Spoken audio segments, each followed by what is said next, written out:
देश की राजधानी दिल्ली में हिंदुओं की टारगेट किलिंग के मामले थमने का नाम नहीं ले रहे हैं। दिल्ली में 2020 के दंगे के बाद से ना तो हिंदुओं पर हमले थमते हुए नजर आ रहे और ना ही टारगेट किलिंग की वजह से हिंदुओं का पलायन थम रहा है। तो वहीं अब एक बार फिर से राजधानी दिल्ली में 17 साल के युवक की तालिबानी अंदाज में हत्या करने का प्रयास किया गया। घटना दिल्ली के मुस्तफाबाद के भागीरथ विहार की है, जहां विवेक की टारगेट किलिंग करने की कोशिश की गई। विवेक के शरीर पर धारदार हथियार से 17 जगह वार किए गए। तो वहीं शरीर पर हुए इन गहरे जख्मों को भरने के लिए डॉक्टर ने 80 टांके लगाए हैं।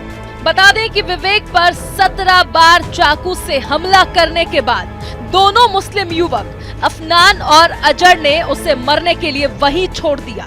ऐसे में विवेक के दोस्त ब्रिजेश ने बीच बचाव किया और किसी तरह से इसकी जान बचाई, जिसके बाद विवेक को अस्पताल ले जाया गया। वहां डॉक्टर ने उसकी सर्जरी की और उसके बाद विवेक अपने घर आ गया। हालांकि इस पूरे मामले पर विवेक के परिवार वालों का कहना है कि जब विवेक पर यह हमला हुआ तब वो ड्यूटी से घर वापस आ रहा था। तो वहीं विवेक की मां का कहना है कि विवेक को पहले भी कई बार जान से मारने की धमकियां दी गई थी। के भागीरथी बिहार में इस वक्त मौजूद हैं और राजधानी दिल्ली में जो दंगों की शुरुआत हुई थी वो इन्हीं हिस्सों में हुई थी और लगातार यहाँ पर टारगेट करके जो हिंदुओं की टारगेट किलिंग है वो लगातार की जा रही है। एक बार फिर से प्रयास किया गया। मेरे सामने आप देख सकते हैं यहाँ पे तस्वीरों में विवेक नाम है इनका, इनके ऊपर चाकुओं से, धारदार चाकुओं से हमला किया गया और शरीर पे जो जख्म है वो किस तरीके से आपको दिखाई दे रहे हैं। तकरीबन विवेक को अधमरा छोड़ करके जो लोग थे वो फरार हुए और पूरी घटना का जो प्रकरण था दरअसल आपसी रंजिश की बात बताई जा रही है, पहले के झगड़े की बात बताई जा रही है। 80 टांके लगे हैं इस विवेक के पूरे शरीर में। 7 घंटे इसकी सर्जरी की गई और सर्जरी के बाद सकुशल इनको घर भेजा गया है। अभी ये बात नहीं कर सकते हैं। ये बताइए कि क्यों विवेक को टारगेट किया गया, क्यों मारा विवेक को? विवेक को मारो जाकर दोस्त हो ये को तो नाले पे लेके मारो, उन बाल करने मुसलमान के बाल कर दो जाने बस से बचाव कर दो। जो कहा यार काय को मार रहा, मऊ पे भी हम रहे बचपन थे तो उसको भी जानता था जी।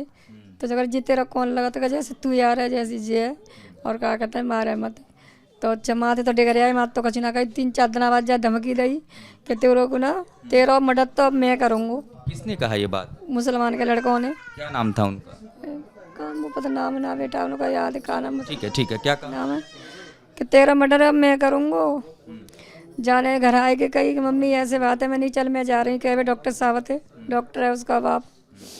मेरा फिर वो बड़े बेटा ने जानना दो कि मम्मी मैं जा रहा हूँ। कह रहे बाप को भाई गया, मेरा बेटा गया, दोनों गए थे। कही कि भाई देख ऐसी बात है। कह रहे बेटा हम तो एक जगह रहे, ऐसी कोई बात ना घटना कोई नहीं होगी, तू चिंता मत करना रानू भाई। जब ये घटना हुई आप कहाँ पे खड़ी थी, कैसे आपने देखा, कैसे बचाया विवेक? अरे मेरा पुत्र तो अकेला हो, माँ से काम पे तैयार हो, उसी के द्वार के जोहरे से ही काम पे तैयार हो। तो बीच रास्ता में घेर लो है तो बीच में कह रहे चल नाले पे चल कि तो जो बात करनी है सुझा कर ले, नाले पे ना जा रहा मैं। कितने लड़कों ने इसको घेरा? क्या है बेटा, 2 ही है ना, 2 ही बता रहा मेरा तो।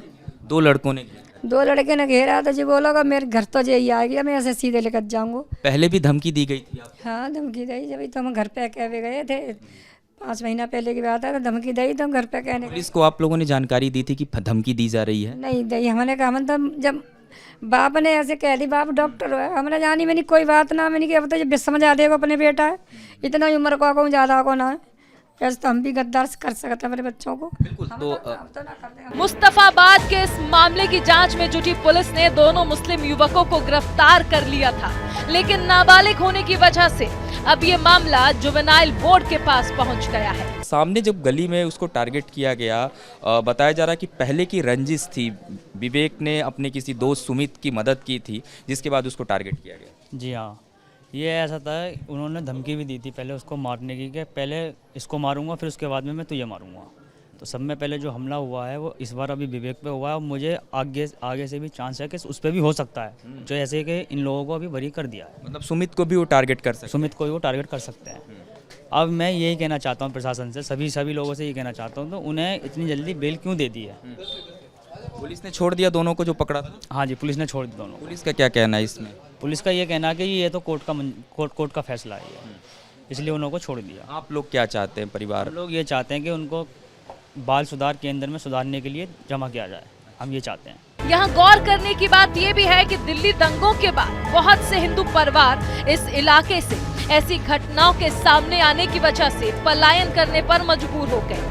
यही नहीं, यहाँ हिंदू लड़कियों को दिन दहाड़े सड़कों पर छेड़ा जाना तो जैसे आम हो गया है, जिसकी वजह से लड़कियां अब स्कूल जाने में भी डरने लगी हैं। इस पर स्थानीय लोगों का कहना है कि कई बार शिकायत करने के बाद भी पुलिस की तरफ से कोई ठोस एक्शन नहीं लिया गया, जिस वजह से इस इलाके में हिंदू आबादी बस 20% पर ही सिमट कर रह गई है। जहां विवेक के ऊपर धारदार हथियार से हमला किया गया, उस स्पॉट पे मैं मौजूद हूं और ये देखिए, ये जो पुलिस इन्वेस्टिगेशन के दौरान जिस तरीके से यहां पर जांच के लिए जो पुलिस वाले आए थे, ये यहां पे ब्लड गिरा हुआ था इस हिस्से पर, और यहीं पर जो विवेक था वो उनके ऊपर हमला किया गया। हालांकि आसपास के अगर मकानों के मैं विजुअल्स दिखा दूं, कहीं भी कोई सीसीटीवी कैमरा या फिर उस तरीके का यंत्र नहीं है जिसके माध्यम से इन्वेस्टिगेशन में सहारा मिल सके।